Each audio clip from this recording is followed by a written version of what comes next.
คณะผู้สมัครขับเลือกตั้งสมาชิกสภาแห่งชาติเขตเลือกตั้งที่15แขวงจำปาสักพบปะผู้มีสิทธิ์เลือกตั้งอยู่กองพันใหญ่ทหาร502ในตอนเสาร์วันที่9 กุมภาพันธ์ 2026คณะผู้รับสมัครเลือกตั้งสมาชิกสภาแห่งชาติเขตเลือกตั้งที่15แขวงจำปาสัก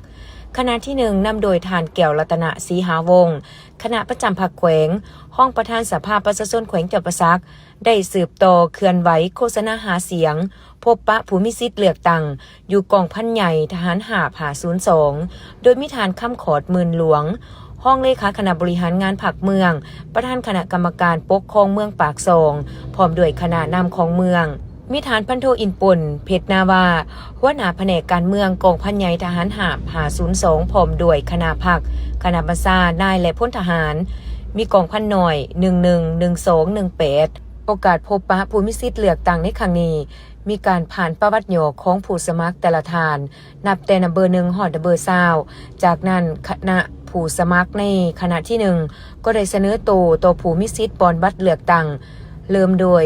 จากนับเบอร์4คือฐานแก้วรัตนศรีหาวงศ์คณะประจำภาคแขวงห้องประธานสภาประชาชนแขวง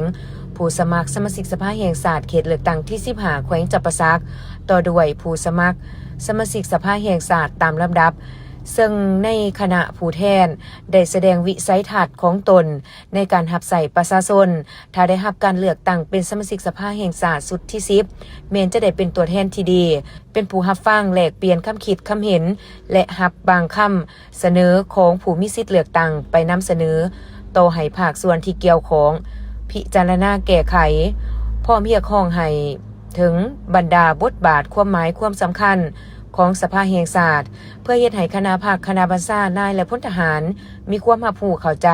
และกำเนิดอย่างเลิกเซิงพร้อมกันปฏิบัติสิทธิและพันธะเอาใจใส่สิทธิของตนในการเลือกตั้งในวันที่22 กุมภาพันธ์